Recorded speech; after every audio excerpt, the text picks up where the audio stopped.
Hello friends, இந்த அகர் அகர் வச்சு இன்றைக்கி சூப்பரான ஒரு மில்க் புட்டிங் செய்ய போகிறோம். இது செய்கிறதுக்கு வெறும் 3 பொருள் இருந்தால் போதும். அகர் அகர், பால், சர்க்கரை இது இருந்தால் ஒரு சூப்பரான புட்டிங் செய்யலாம். ரொம்ப easy and time saving recipe கூட. இது இந்த அகர் அகர் எல்லா சூப்பர் மார்க்கெட், நாட்டு மருந்து கடையிலாம் கிடைக்கும். இது உடல் எடையை குறைக்கிறதுக்காகவும் அண்ட் வயிற்றுப்புண்ணுக்காகவும் இது யூஸ் பண்ணுவாங்க. இது ரொம்ப ஒரு ஹெல்த்தியும் கூட. இது கடல் பாசினும் சொல்லுவாங்க, சைனா கிராஸ்னும் சொல்லுவாங்க. எல்லா சூப்பர் மார்க்கெட்லேயும் அவைலபிளாக இருக்கும். இப்போது ஒரு பாத்திரத்தில் நான் தேவையான அளவுக்கு கடல் பாசி சேர்த்து அதை கட் பண்ணி ஒரு தடவை வாஷ் பண்ணிவிட்டு தண்ணி ஊற்றி கொதிக்க வைக்கிறதுக்காக வச்சுட்டேன். அதே டைமில் பால் மீடியம் ஃப்ளேமில் வச்சுருக்கேன். இதில் மேலே நுரை, ஏடு எதனா இருந்தால் அதெல்லாமே நம்ம தனியாக எடுத்துடணும். இது நல்லா கொதி வந்த உடனே நம்ம தேவையான அளவுக்கு சர்க்கரை ஆட் பண்ணிக்கலாம். ஆட் பண்ணி நல்லா ஒரு சர்க்கரை கரையிற அளவுக்கு கொதிக்க விட்டுட்டு ஸ்டவ் ஆஃப் பண்ணிக்கோங்க.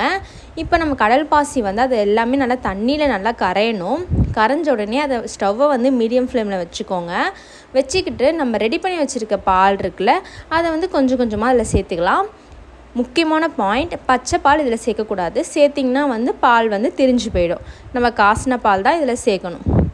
இது சேர்த்துட்டு ஒரு 2 நிமிஷம் போல் கொதிக்க விட்டுட்டு நல்லா கலரி விட்டுட்டு 30 மினிட்ஸ் ஸ்டவ் ஆஃப் பண்ணிட்டு அப்படியே 30 மினிட்ஸ் விட்டுருங்க. அது ரெஸ்ட்லேயே இருக்கட்டும். கொஞ்சம் நல்லா ஹீட் கம்மியான உடனே நம்ம எந்த ஷேப்புக்கு பாத்திரம் எடுக்கிறோமோ, தட்டு எடுத்துருக்கோமோ அந்த மாதிரி ஷேப்பில் எடுத்து வச்சுக்கோங்க. இப்போ நம்ம ரெடி பண்ணி வச்சுருக்க இந்த மில்க் புட்டிங்கை ஃபர்ஸ்ட் நம்ம அதில் ஊற்றிக்கலாம். இது ஊற்றிட்டு நான் ஃப்ரிட்ஜில் தான் வைக்க போகிறேன். ஸோ ஃப்ரிட்ஜில் கண்டிப்பாக ஒரு 30 to 40 மினிட்ஸ் இருந்தால் சூப்பராக இருக்கும். இதே வெளியே வைக்கிறதுங்க இருந்திங்கன்னா ஒரு 3 hours போலையாச்சும் அட்லீஸ்ட் இருக்கணும். இப்போ 30 மினிட்ஸ்க்கு அப்புறம் நான் எடுத்திருக்கேன். எவ்வளோ சூப்பராக வந்திருக்கு பாருங்கள். நல்லா நான் க்யூப் மாதிரி போட்டு நான் எடுத்து சர்வ் பண்ணேன். உண்மையிலேங்க நான் ட்ரை பண்ண ரொம்ப சூப்பராக இருந்தது. நான் இந்த அளவுக்கு வரும்னு எக்ஸ்பெக்ட் பண்ணல. ஃபஸ்ட் டைம் நான் அகர் அகர் வச்சு ட்ரை பண்ணியிருக்கேன். உண்மையிலே மஸ்ட் ட்ரை.